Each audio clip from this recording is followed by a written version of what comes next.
Hello everyone, welcome back to my channel. I hope you guys are doing well. और आज हम discuss करने वाले हैं अपनी ग्राफ प्लेलिस्ट का लेक्चर नंबर 6, जिसमें हम डिस्कस करेंगे दो standard problems, breadth first search and depth first search. लेकिन ये video particularly breadth first search के लिए बना रही हूँ, और पर इसके अलावा हम बेसिक ओवरव्यू लेंगे कि दोनों स्टैंडर्ड प्रॉब्लम्स में हमें करना क्या है। पर इसमें जो कॉन्सेप्ट मैं एक्सप्लेन करूंगी वो होगा ब्रेथ फर्स्ट सर्च का। तो एक हमने कॉन्सेप्ट पढ़ा इससे पहले, ट्री। ट्री में क्या होता है, पेरेंट चाइल्ड रिलेशनशिप्स होती हैं। पेरेंट होगा, इसके चाइल्ड होंगे, फिर उन चाइल्ड के अपने अपने चाइल्ड होंगे। ठीक है, वो डिफाइन कर सकता है कि हम नॉन बाइनरी या बाइनरी ट्री बना रहे हैं, उसके बेसिस पर डिफाइन होगा।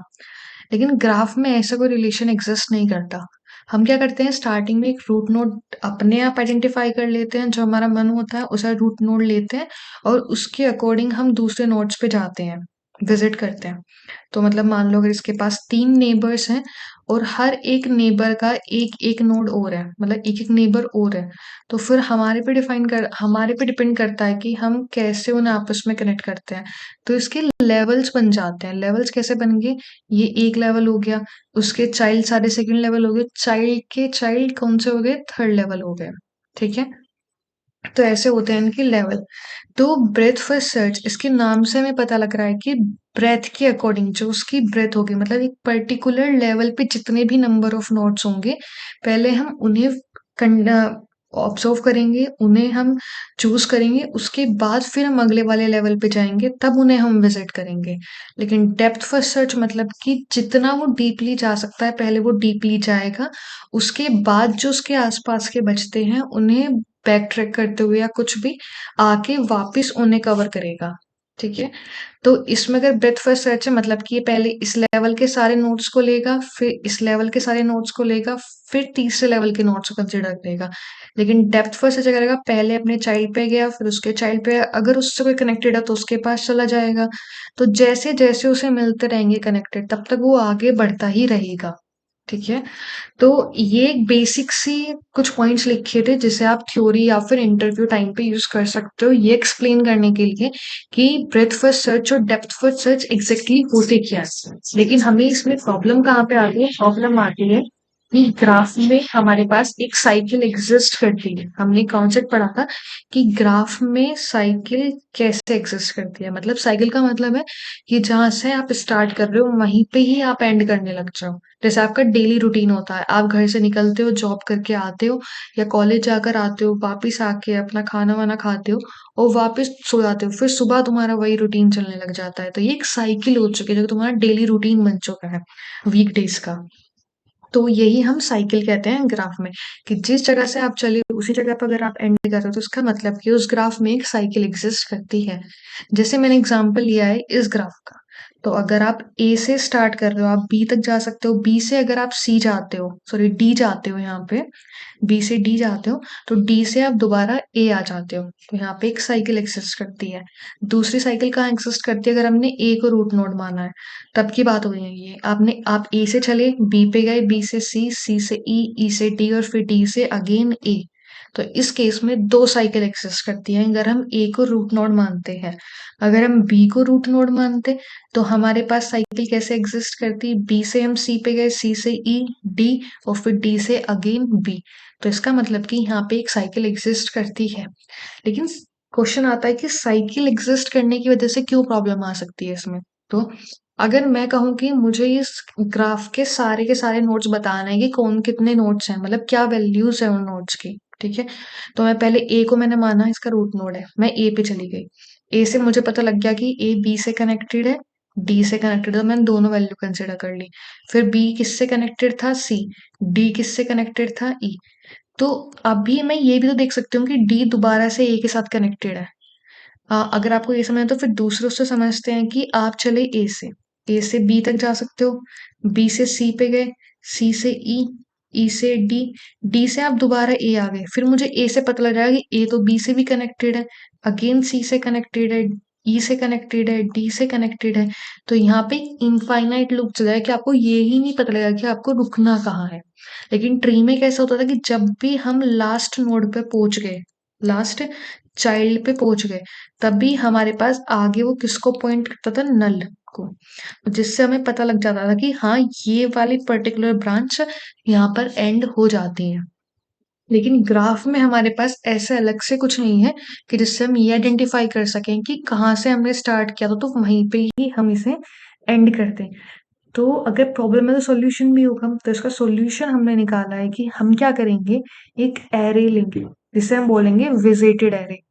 विजिटेड एरे हमें क्या बताएगा, वो हमें बताएगा कि ये नोड पहले विजिट कर चुके हैं या नहीं कर चुके हैं। मतलब अगर मैं डी पे आई और डी से अब मैं आ रही हूँ ए पे, तो मैं उस एरे से पूछ लूंगी जाके कि क्या ए में पहले विजिट कर चुकी हूँ। अगर उसने कहा कि आप नहीं विजिट करें पहले, तो आप क्या करेंगे, उसे कंसीडर करेंगे एज अ न्यू नोड। वरना अगर उसने कहा कि आप तो पहले से विजिट कर चुके हो, तो फिर आपका कोई मतलब नहीं बनता कि आप उसे आगे आगे जाके उसके नोड्स को विजिट करो। ठीक है, तो विजिटेड एरे हम एक लेंगे जो कि हमें ये आइडेंटिफाई करने में हेल्प करेगा कि जिस नोड को हम आगे विजिट करने जा रहे हैं वो पहले से विजिटेड है या नहीं है, जिससे हमारे पास लूप में फंसना, जो इनफाइनाइट लूप हमारा चलने वाला था, उससे हम बाहर निकल जाएंगे। ठीक है, और दूसरा आता है हमारे पास क्यू। क्यू क्यों हम यूज करेंगे, वो भी हमें जब में ग्राफ यूज किया है मैंने ब्रेथ फर्स्ट सर्च को समझाने के लिए, उससे आपको ये समझ में आ जाएगा कि हम यहाँ पर क्यू क्यों यूज करते हैं ट्रेवर्सल के लिए। ठीक है, लेकिन अभी अगर आपसे कोई पूछता है कि आप दो चीजें क्या यूज करोगे ब्रेथ फर्स्ट सर्च और डेप्थ फर्स्ट सर्च में, तो आप बताओगे कि एक विजिटेड एरे और एक क्यू।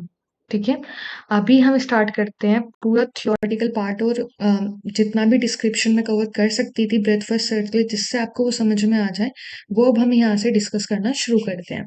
तो ये 3 पॉइंट्स हैं। अगर आपसे कोई पूछता है ब्रेथ फर्स्ट सर्च क्या, तो आप सिंपल बताओगे कि जो एक पर्टिकुलर लेवल पे जितने भी नोट्स होते हैं, सबसे पहले हम उन्हें विजिट करते हैं, तब हम नए लेवल पे जाते हैं, और ऐसे करते करते तब तक हम नेक्स्ट लेवल तक जाते हैं जब तक हम सारे के सारे नोट्स विजिट ना कर लें।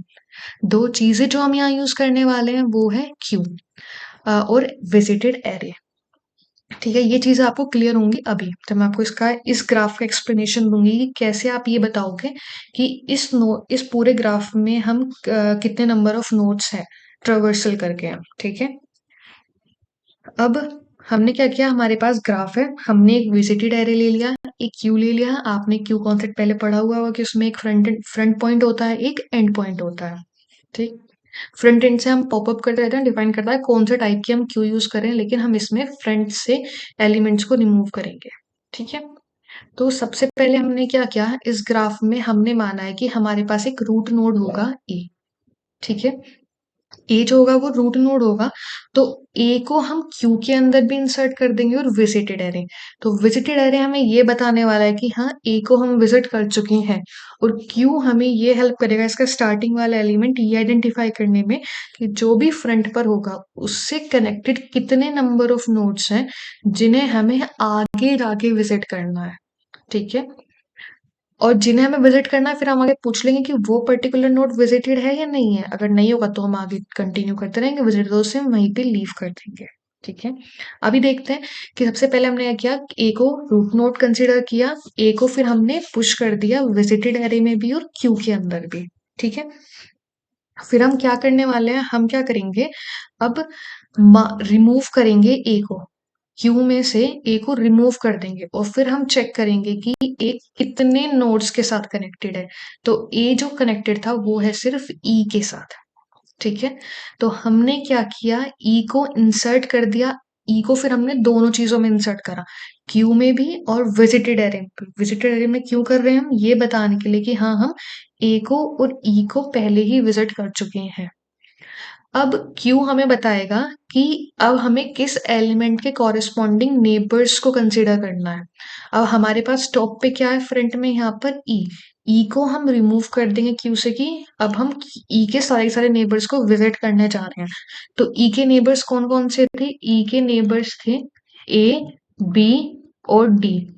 तो हमने विजिटेड एरे से पूछा क्या ए विजिटेड है पहले, तो उसने बोला हाँ विजिटेड है क्योंकि मेरे पास इसका डेटा है, तो हम इसे विजिट नहीं करेंगे।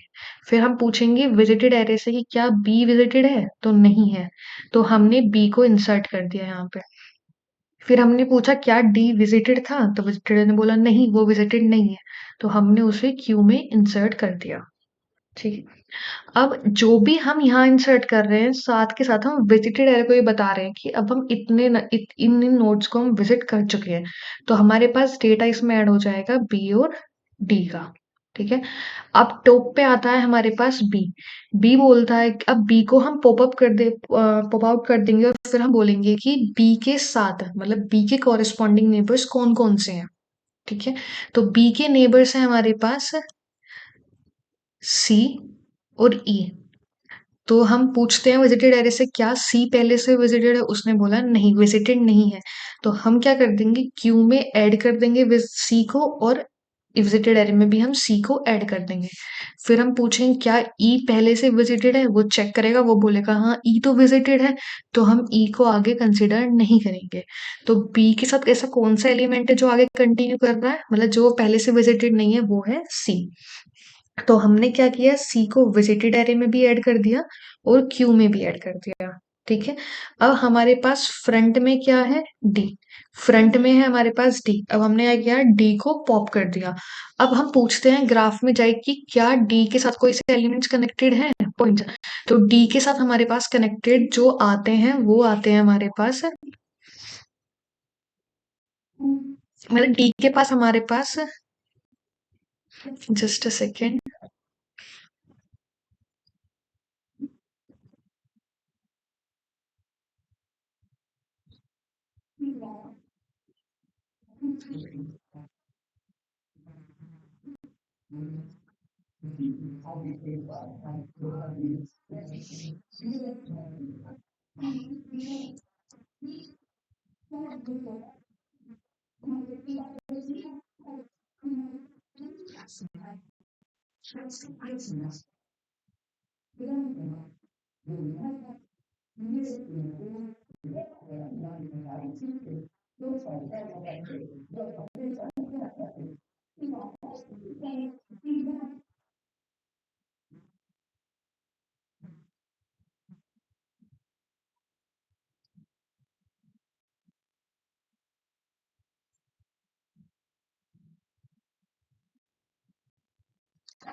तो यहाँ पे हमें क्या पता लगता है कि डी किसके साथ कनेक्टेड है, डी कनेक्टेड है ई और सी के साथ। लेकिन अगर अब हम अपने उसमें देखते हैं विजिटेड एरिया में, तो हमें पता लगता है कि ई भी पहले विजिट हो चुका है और सी भी पहले विजिट हो चुका है। तो हम सिर्फ डी को पॉप कर देंगे और हम ई और सी की एंट्री अपना पहले उसमें नहीं करेंगे। ठीक है। अब हम सी को क्या करते हैं, सी को हम कर देते हैं पॉप, क्योंकि क्यू में से स्टार्टिंग में यही बचता है। जब हम सी को पॉप कर देते हैं तो सी के कोरस्पॉन्डिंग कौन कौन से एलिमेंट्स थे हमारे पास, जो भी एलिमेंट्स थे सी के साथ, तो वो थे बी और डी। और बी और डी पहले से ही विजिट हो चुके हैं, इसलिए हम इन्हें अब ऐड नहीं करेंगे क्यू में, क्योंकि हमें विजिटेड एरिया ने पहले ही बता दिया कि वो विजिटेड है या नहीं है। तो हमारे पास जो एक ट्रेवर्सल के थ्रू एक नोड्स की वैल्यू आ गई, वो आ गई AEBDC। ठीक है। अब जब हमारी एक बार क्यू एम्प्टी हो जाती है, मतलब खाली हो जाती है, तो हमें प्रोसेस को यहीं रोक देना है।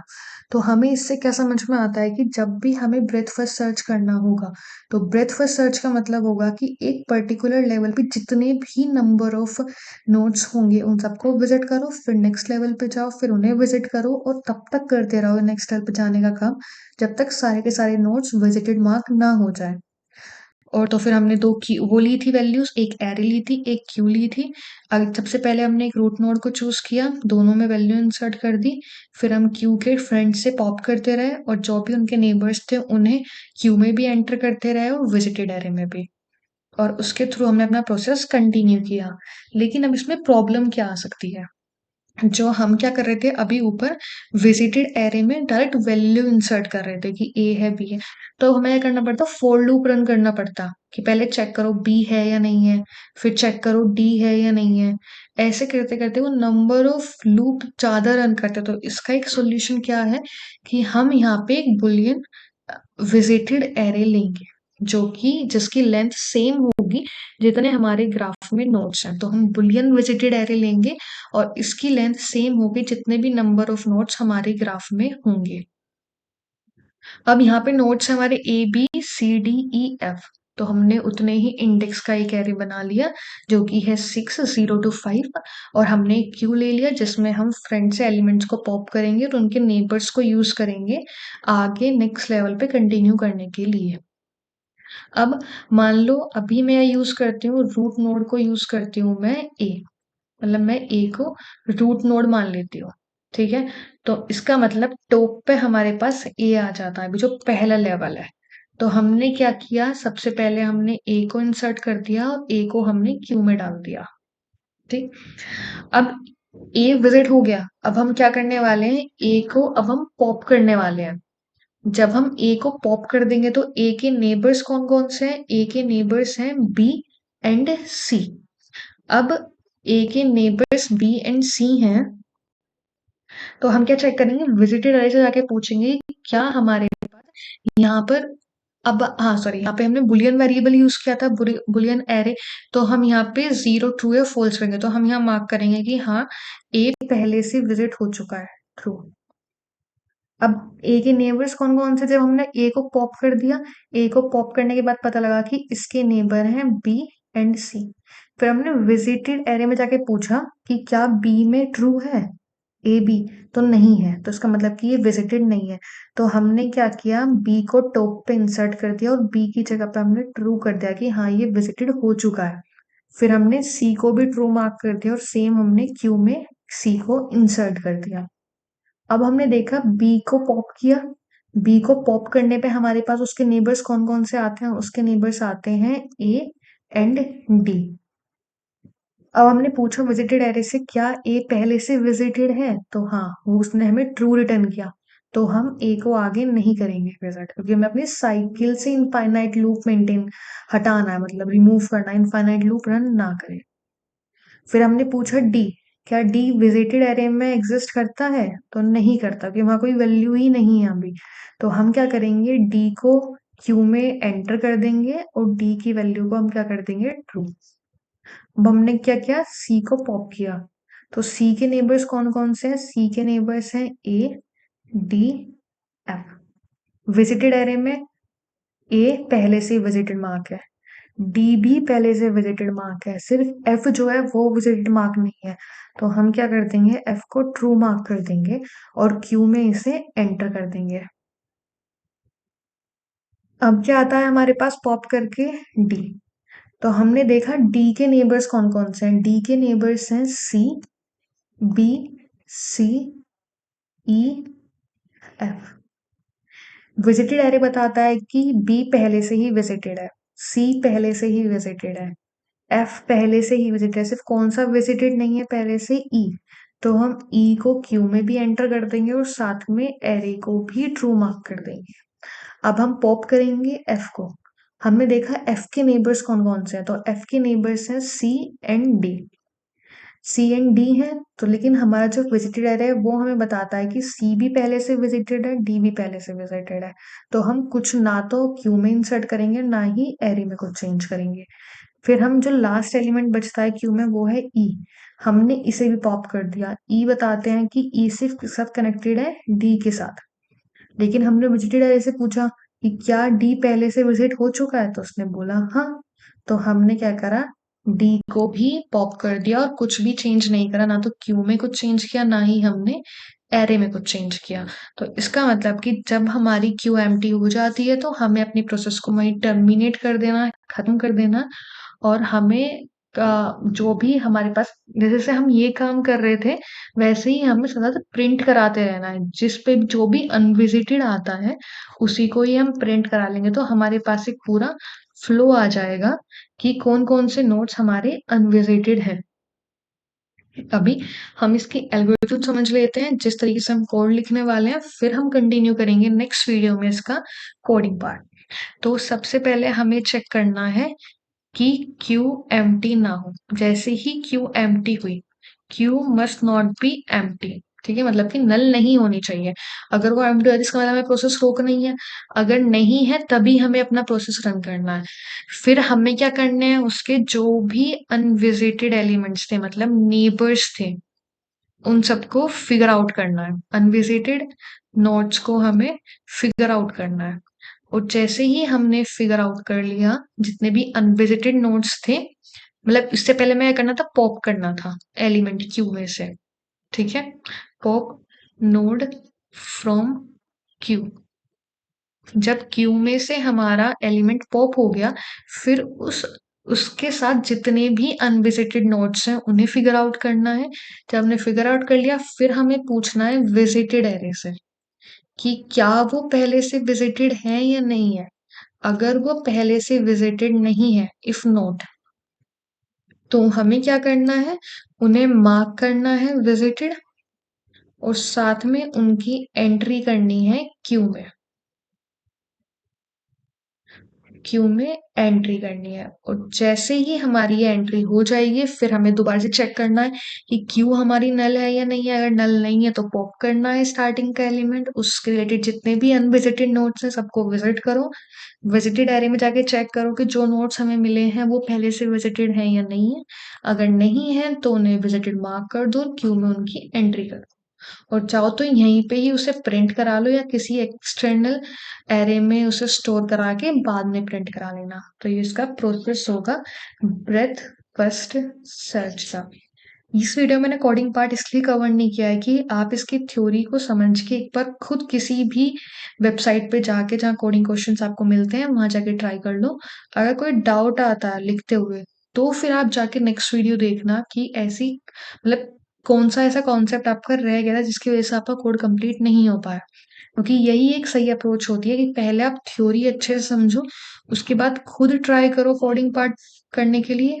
फिर अगर नहीं होता, by chance time limit exceed हो जाती है, मेमोरी इश्यूज आते हैं, या फिर आपको कोड ही समझ नहीं आता कैसे करना है, तब आप जाके कोडिंग वाला पार्ट कवर किया करो। तो यही मेरा पूरा आगे प्लेलिस्ट की अप्रोच रहने वाली है। मैं एक उसमें कॉन्सेप्ट और एल्गोरिथम समझाऊंगी, नेक्स्ट वीडियो में हम कोडिंग पार्ट कवर करेंगे, क्योंकि वीडियो बहुत छोटी सी होने वाली है अगर आपको थ्योरी अच्छे से समझ में आती है। तो कोडिंग कवर करने के बाद हम डिस्कस करेंगे डेप्थ फर्स्ट सर्च और फिर उसका कोडिंग पार्ट। तो एक बार फटाफट से समराइज कर लेते हैं इस पूरी वीडियो को। हमने क्या डिस्कस किया कि दो स्टैंडर्ड प्रॉब्लम होती हैं, breath first search, depth first search. Breath first search में क्या होता है, पर्टिकुलर लेवल पे जितने भी नोड्स होते हैं सबको एक्सप्लोर करते हैं, तब नेक्स्ट लेवल पे मूव करते हैं अनटिल हम सब नोड्स को कवर ना कर लें। डेप्थ फर्स्ट सर्च में क्या होता है, डीपली हम नीचे तक सर्च करते रहते हैं, विजिट करते रहते हैं, और फिर बाद में जो बच जाते हैं आसपास की उन्हें विजिट करने चाहते हैं। प्रॉब्लम कहाँ चाहती है कि ग्राफ में साइकिल एग्जिस्ट करती है। अगर साइकिल एग्जिस्ट करती है तो इनफाइनाइट लूप से बचने के लिए हम दो चीजें यूज करते हैं, विजिटेड एरे और हम यूज करते हैं क्यू। क्यू हमें बताता है कि अब हमें कौन से नोड से रिलेटेड नेबर्स को विजिट करना है। विजिटेड एरे में बताता है कि ये नोड पहले विजिट हो चुका है या नहीं हुआ पहले विजिट। उसके बाद हमने डिस्कस किया कि अगर हम सिर्फ नोट्स की वैल्यू सेव कराने लग जाएं एरे में कि हाँ ये हम विजिट कर चुके हैं, तो उससे क्या होगा कि हमारे फोर लूप्स ज्यादा बढ़ जाएंगे ये फिगर आउट करने में कि वो नोड पहले से विजिटेड है या नहीं है। तो उसके लिए सॉल्यूशन क्या होता है, उसके लिए सॉल्यूशन है कि हम एक बुलियन वेरिएबल लें, बुलियन एरे ले, जिसमें हम सिर्फ ये डायरेक्ट सर्च करेंगे क्या अगर बी है तो क्या array of one index visited है या नहीं, वो ट्रू फॉल्स रिटर्न करेगा, जिसकी वजह से हमारे लूप कम हो जाएंगे। स्पेस ऑफ कोर्स ज्यादा लगेगा लेकिन हमारे पास टाइम कॉम्प्लेक्सिटी डिक्रीज हो जाएगी। तो ये था ओवरऑल थ्योरी पार्ट और डिस्कशन की ब्रेथ फर्स्ट सर्च क्या होता है। अगर आपको इस पूरे उसमें कहीं पे भी डाउट आया हो तो कमेंट सेक्शन में लिखना। अगर वीडियो पसंद आई हो, आपके कॉन्सेप्ट क्लियर हुए हो, तो वीडियो को लाइक करना, चैनल को सब्सक्राइब करना, और अगर हो सके तो दोस्तों के साथ भी शेयर कर देना।